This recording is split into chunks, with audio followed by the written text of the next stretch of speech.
Bismillahirrahmanirrahim. Assalamualaikum warahmatullahi wabarakatuh.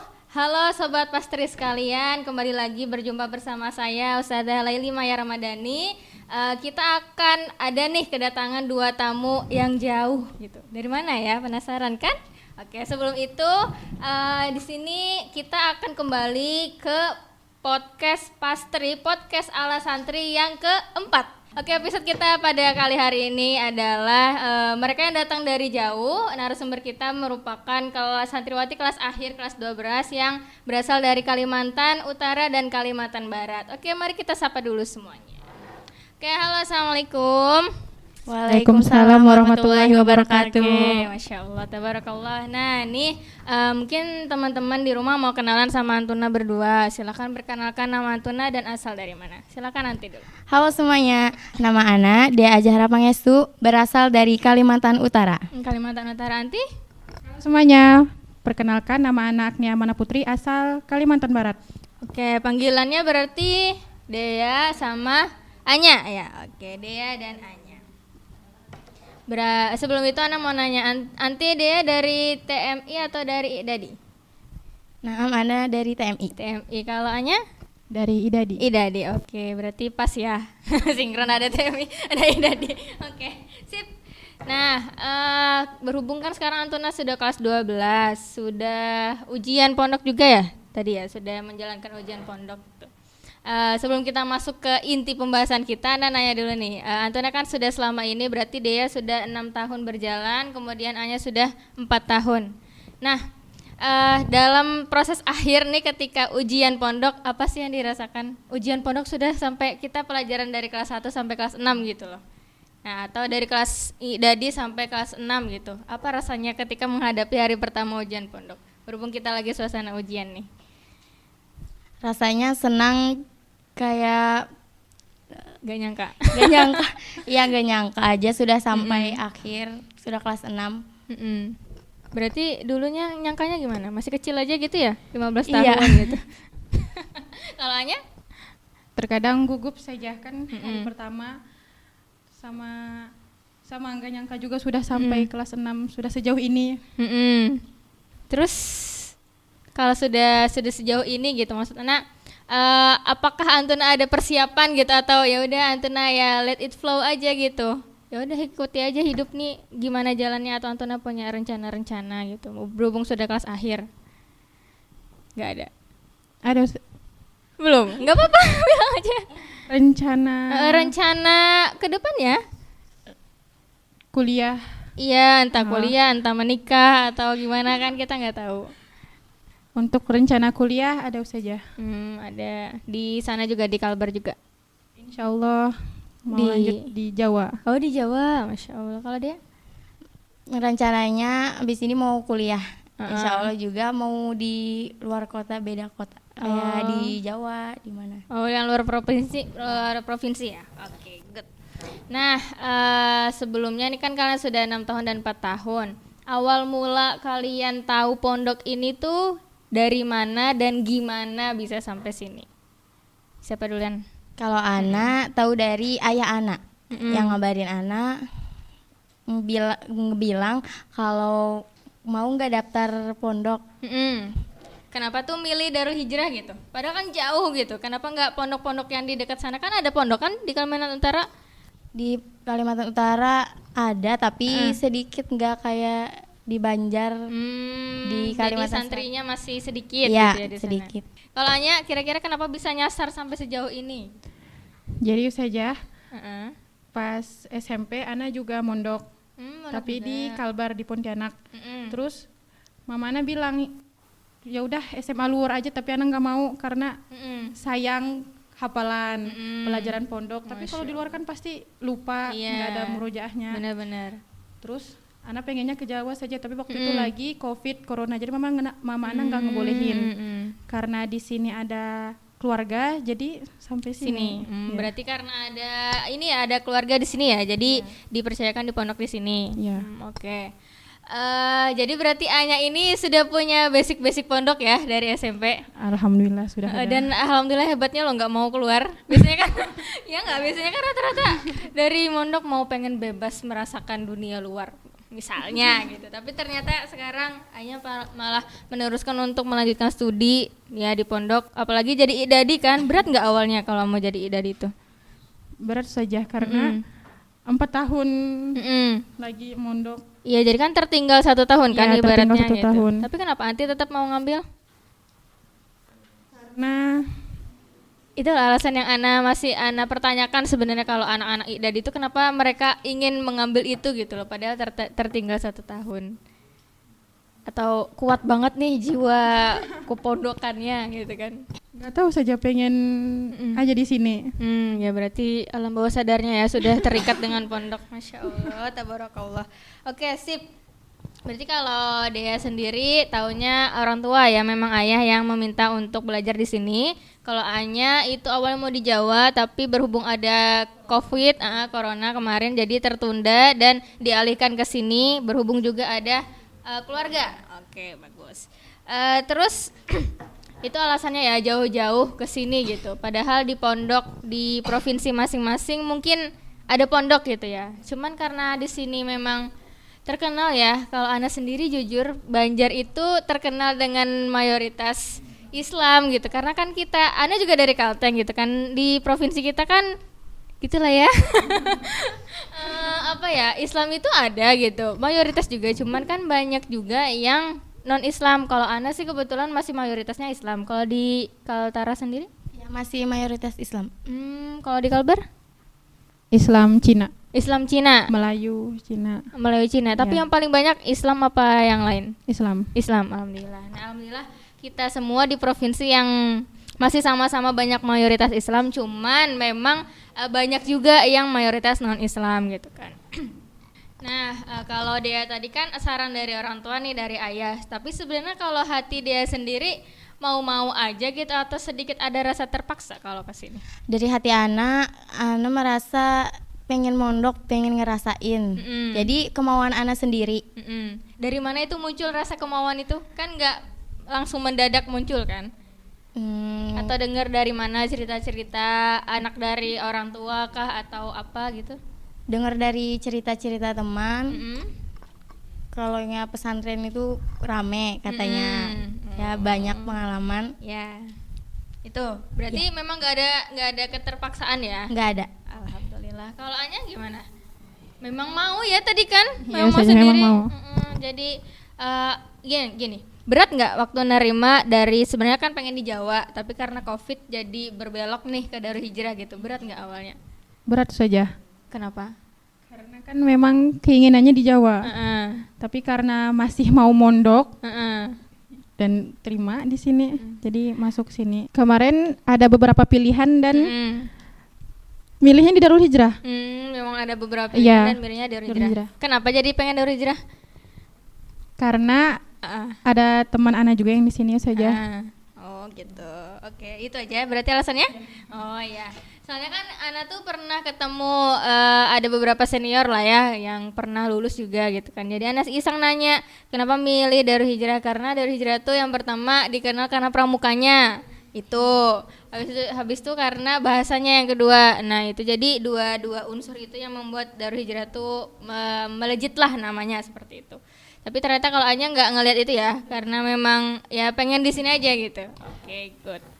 Nah, kalian kan jauh nih. Kalau dari dia sendiri, Kaltara ke sini berapa lama?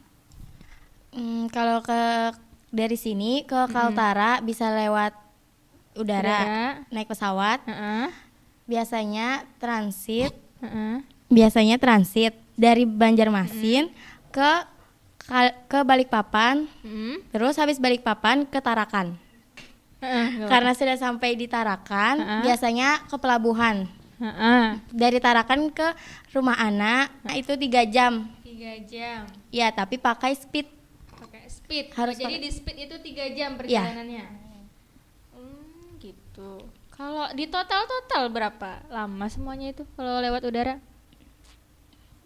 Ditotalkan tuh biasanya 7 sampai 8 jam. Itu sudah Tapi sampai rumah. tergantung pesawatnya. Biasanya delay. ya, delay. Berapa lama delaynya? Biasanya paling lama Ana 2 jam. 2 jam. Oke. Jadi di total 7 itu belum sama delay. Kalau delay tambah 2 berarti 9 jam. Iya. Kalau daratnya? Kalau anak kemarin lewat darat 3 hari 2 malam. 3 hari 2 malam. Oke, misal berangkat hari Minggu, sampainya hari Selasa pagi biasanya. Selasa pagi. Bis. Mobil bisa, Kalau pakai bis lama bis lagi bisa. ya? Iya. Tapi lebih enak pakai mobil. Pakai mobil, iya pasti. Oke, lebih enak pakai mobil. Kalau Anya gimana? Perjalanannya lewat jalur udara, darat? Lewat jalur udara bisa, jalur darat bisa. Kalau lewat pakai jalur udara, transit dari Banjarmasin, dari Banjar ke Surabaya. Surabaya, Pontianak. Surabaya, Pontianak. Oke. Dari Pontianak itu ke rumah Anti pakai speed juga sama kayak dia? Enggak. Sudah di kotanya. Sudah di kota berarti langsung. Oh ya sudah. Berarti di kota langsung ke rumah ya, bisa jalur darat ya? Ya. Nah, itu berapa lama tuh? Lama di transit saja. Transitnya 7 jam di Surabayanya. Oh, di sana kalau Anya malah lama transitnya Transitnya, ya. Kalau perjalanannya paling sejam. Sejam 45 menit. Gitu. Lama di transitnya. Lama di transitnya. Oke. Kalau lewat jalur darat berapa lama? Lewat jalur darat 2 hari 1 malam. 2 hari 1 malam. Kalau ini 3 hari 2 malam. Kalau Anti 2 hari 1 malam. Misalnya berangkat hari Minggu pagi, nyampainya Senin malam. Tergantung yang bawa mobil. Kalau yang bawa mobil ayah Ana cepat. Tapi kalau travel bisa sampai 3 hari 2 malam kalau pakai travel. Oke, tergantung ya berarti ya. Tergantung yang bawa mobil. Travel kan juga jemput-jemput orang juga Ya. kan lagi. Oke, sip. Nah, itu kan Antuna merasakan perjuangannya gitu kan, jauh gitu. Apalagi kayak yang memulangkan itu belum tentu orang tua Antuna sendiri kan yang jemput dari sini. Nah, gimana sih perasaannya waktu menghadapi itu, apalagi misalnya kalau Ana merasakan paling berat itu kita dari liburan mau diantar ke pondok. Nah, itu gimana rasa Antuna meninggalkan keluarga atau meninggalkan teman-teman sekitar Antuna? Ya dia dulu. Rasanya sedih, tapi kan ini untuk menuntut ilmu, untuk belajar. Ya, untuk belajar. Oke. Biarpun jauh gitu ya, tetap dijabanin gitu kan. Ada kan mahfuzat ya ini ya. Utlubul ilma walau bisin. Nah, sampai negeri Cina. Padahal kenapa sih harus Cina? Cina kan nggak terlalu jauh ya. Kenapa nggak Afrika gitu? Nggak, itu ada alasannya sebenarnya. Oke, kalau Anya gimana? Awalnya emang sedih. Tapi karena ya sama kayak dia untuk menuntut ilmu, untuk belajar, untuk masa depan, jadi ya udah jalani aja gitu kan. Pernah nggak menangis sampai meraung-raung gitu meninggalkan orang tua atau keluarga di rumah sebelum masuk pondok? Atau ya sudah nangis aja gitu biasa habis itu berangkat? Nangis biasa aja sih. Ya, nggak yang ngeraung-ngeraung nggak pernah. Alhamdulillah. Halanya menangis pasti ada saja karena kan jauh pisah sama orang tua. Walaupun sudah mondok berapa tahun, tapi kalau sampai orang tua mau antar di pondok pasti nangis. Iya benar. Sedih. Ya. Ada nggak sih penyakit kangen gitu? Kalau Ana jujur ya, dulu waktu Ana kelas 4, Ana tuh paling anti nih namanya nelpon. Jadi Ana tuh nelpon 2 minggu sekali. Ana kan jauh, paling Ana tuh dijenguk paling 2 bulan sekali. Ana belum nanya ya, itu Ana berapa kali. Nah, jadi Ana ada momen waktu itu Ana sakit. Semingguan tuh waktu jadi mudabiroh kamar 1 SF, Ana ingat banget. Jadi Ana sengaja memang gak nelpon orang tua, jadi mau nelponnya tuh pas selesai sakit. Nah selesai sakit ngabarin, Bu kemarin baru selesai sakit gitu. Nah sudah tinggal cerita. Tapi qadarullah kenapa seminggu itu Ana sakit gak sembuh-sembuh nih sakitnya nih. Ana juga bingung, Ana gak biasanya sakit yang sebanyak ini selama ini gitu loh. Sampai akhirnya mungkin firasat orang tua tuh ya Masya Allah banget ya. Hari ke-9 Ana sakit, tiba-tiba Ana memang sengaja nggak sekolah. Jadi semingguan pertama itu Ana maksakan untuk sekolah nih, sakit tetap sekolah gitu kan. Nah hari ke-8 ke-9 memang Ana sudah tidak kuat sekali, Ana nggak berangkat juga ke klinik. Waktu itu masih belum ada UKS yang kayak kalian ini, masih belum ada. Itu sakitnya di kamar masih kan. Nah tiba-tiba sekitar jam 1 atau jam 12 gitu ya, orang ke masjid, Ana tidur. Nah pas hari tidur tuh ada yang membelai Ana gini nah. Ya Allah, Ana rasa tenang banget, kayak merasa Ana tuh merasa ibu Ana tuh ada di sana kan, kayak ya Allah Masya Allah siapa yang membeli ini, kayak enak banget, adem rasanya gitu kan. Terus Ana buka, beneran ibu Ana dong. Ana kaget lah. Hah, ibu, sampai Ana cubit loh, ini nyata nggak sih? Ana cubit mama Ana tuh, Ana nyubit mama Ana. Sakit dok kata mama Ana gitu kan. Hah, ibu kapan kesini, kan Maya nggak ada bilang, Maya nggak ada nelpon segala macam, Ana bilang gitu. Ya ibu aneh aja kamu nggak ada nelpon, ini sudah harusnya jadwal nelpon gitu. Diminta tolong dipanggilin, kan dulu itu kalau kami tuh ada wartel ini masih bisa menerima pemanggilan. Jadi misalnya ada orang tua yang nelpon, dipanggilkan namanya anak ini. Jadi dipanggil situ hampir setiap hari selama 7 hari itu mama Ana nelpon nggak diangkat-angkat gitu. Ana nggak kesana. Biasanya Ana kesana. Sampai hari Minggu yang free juga Ana nggak datang gitu kan. Sudah habis itu kesini, orang tua Ana awalnya nggak dibolehkan masuk. Akhirnya beliau cerita, anak saya tuh tidak biasa seperti ini dan macam-macam keri ayah. Akhirnya diperbolehkan masuk. Dulu tuh pokoknya ketat banget dulu tuh, kayak orang tua masuk untuk nengok anaknya aja tuh kayak harus ada prosedur ini itu, dipastikan dulu di kelas nggak ada, dipastikan dulu di mana, pokoknya harus ada kayak gitunya. Sudah, habis itu pas Ana tahu, sudah. Terus sorenya, jadi orang tua Ana di kamar Ana dulu, ibu Ana tuh di kamar 1 jam, kita beres-beres pulang, naik angkot, dulu kan masih ramai ya angkot ya, naik angkot ke rumah sakit Bayangkara. Ternyata Ana didiagnosa tipes waktu itu. Qadarullah, cuman 1 infus padahal keadaan Ana tuh lemah banget ya, 1 infus sudah diperbolehkan pulang. Sama dokter tuh bilang, hah? Ini kenapa Bu, anaknya seharusnya 3 kantong gitu, 1 infus saja sudah selesai. Terus mama Ana jawab gini, biasa Pak dokter, kalau anak kepondokan kan ini penyakit kangen katanya gitu. Apa sih Bu, nggak kangen Maya dengan ibu? Ana tuh bilang kayak gitu ke mama Ana gitu kan. Lihat aja nanti kamu di rumah gitu kan, kata mama Ana. Ya sudah, pulang sembuh beneran. Pulang dari rumah sakit Bayangkara itu diajak jalan-jalan, makan nasi goreng malamnya di rumah kan, alhamdulillah punya rumah di sini. Ngobrol macam-macam, selesai, nggak sakit lagi, nggak panas lagi. Berarti ada penyakit kangen. Kalau Antona punya nggak? Pernah nggak terserang penyakit kangen kayak gitu? Pernah, waktu itu Ana sakit, terus pas Ana nelpon ternyata mama Ana juga sakit. Nah, nyambung ya berarti. Terus ketika Anti nelpon, penyakitnya tiba-tiba berangsur-angsur pulih atau enggak? Atau tetap? Sedikit lah. Alhamdulillah, berarti memang ada relasi lah. Kalau aja pernah nggak? Alhamdulillah nggak pernah saja. Nggak pernah. Kerennya. Anti keren sekali, Anti tidak pernah merasakan penyakit kangen. Jadi memang kalau menurut Ana sendiri mengakui, mungkin santri-santri di pondok ada yang pernah ya merasakan penyakit kangen gitu, separah Ana mungkin, atau kita nggak tahu. Nah itu pasti ada. Jadi memang berat ya ninggalin keluarga tuh sebenarnya gitu. Tapi kita punya tujuan masing-masing ya untuk menuntut ilmu tadi. Insya Allah kita juga akan bermanfaat bagi keluarga kita juga. Oke, ini kan mau lulus nih. Ya sudah kelas 6 ya, ada 6 tahun, 4 tahun. Kira-kira apa alasan Antuna untuk bertahan di pondok selama itu gitu? Jauh, apalagi Anti kan dari SMP nih ke SMA, ada tidak godaan untuk keluar itu sebenarnya? Godaan-godaan itu ada untuk keluar karena kan banyak teman yang nggak ngelanjut, pengen juga, tapi kata mama tetap aja lanjut di sini. Iya. Terus Anti pernah berusaha memberontak nggak pas dibilang lanjut itu? Pernah berusaha, pengen nggak ngelanjutin karena kayak mungkin itu ikut-ikutan. Iya, ikut-ikutan. Ikut-ikutan teman, tapi akhirnya kalah ya rasa itu ya. Ya akhirnya kalah juga. Akhirnya lanjut di pondok. Oke, kalau Anya ada nggak rasa pengen keluar pondok gitu? Kok bisa bertahan gitu sini? Pertama karena orang tua.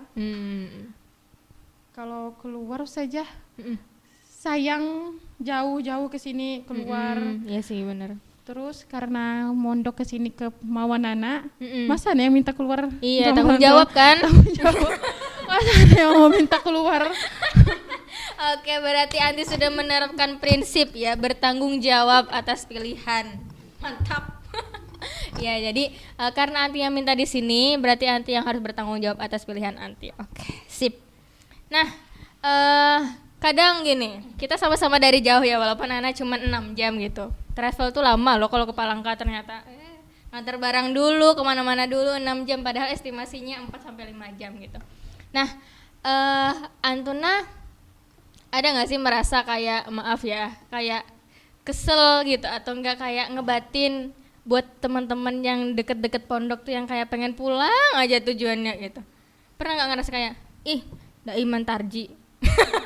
Pernah nggak ngerasa kayak gitu, kayak kita aja dari jauh gitu nggak pernah ada niatan pengen pulang gitu kan? Maksudnya kalau pulang pun pasti dipikir biayanya mahal, perjalanan jauh, capek, belum lagi mabuk-mabuknya di perjalanan gitu.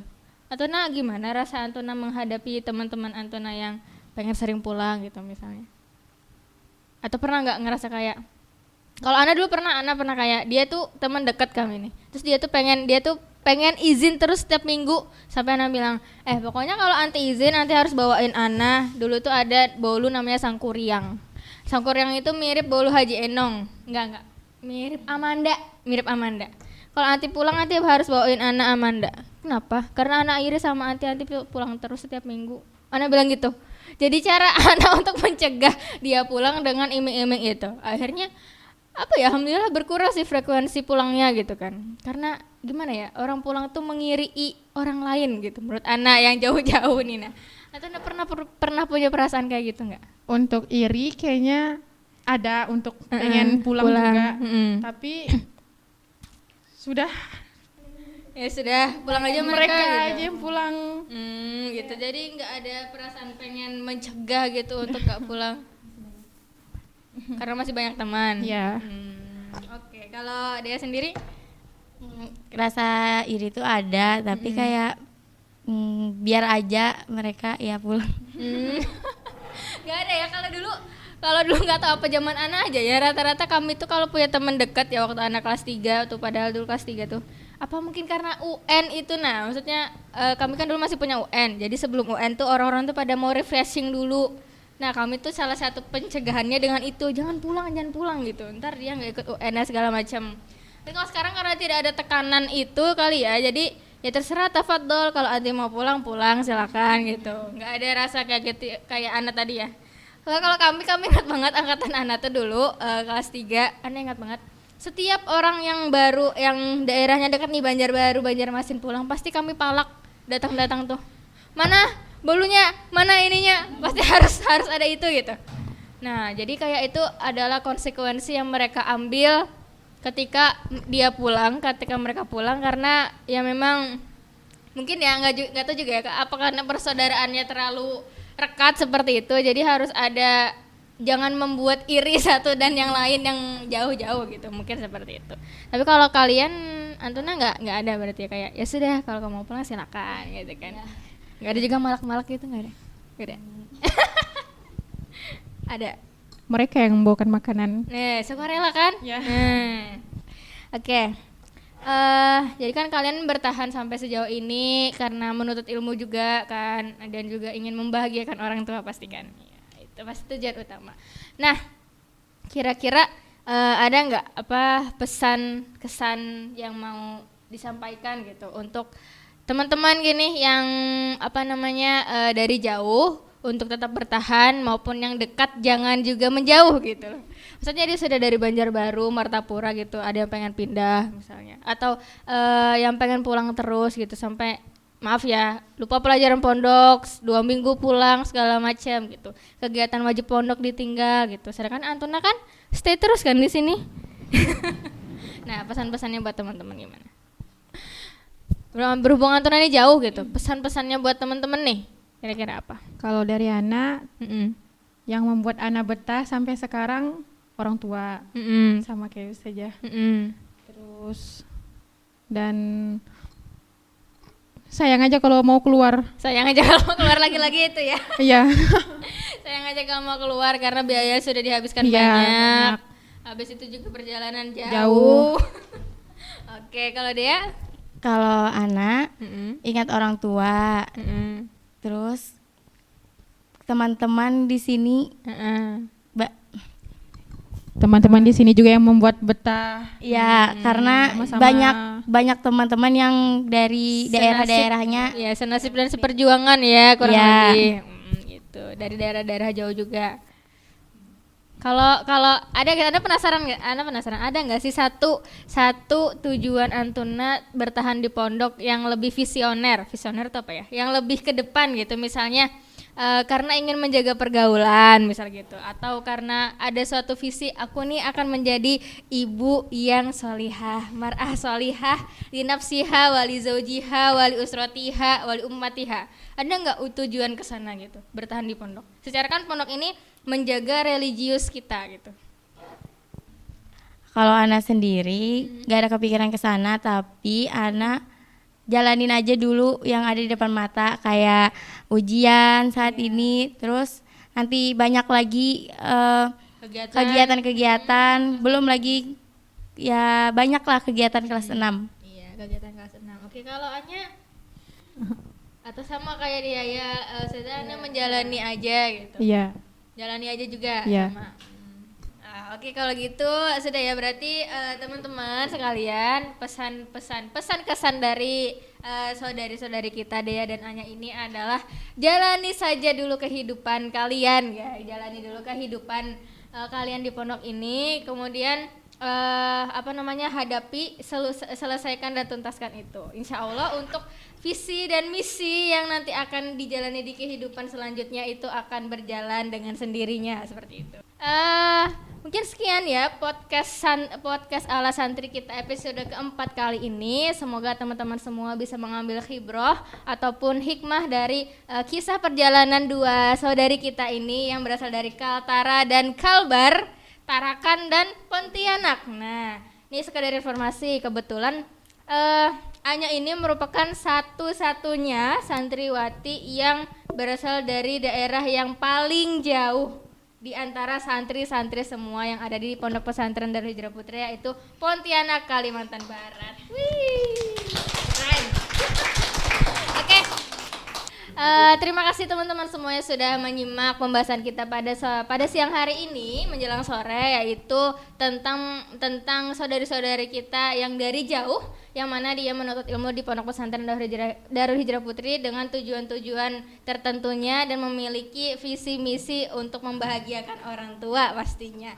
Oke, kita tutup podcast kita pada sore hari ini dengan, tadi kan buka basmalah ya, tutup hamdalah ya, dengan sama-sama membaca hamdalah.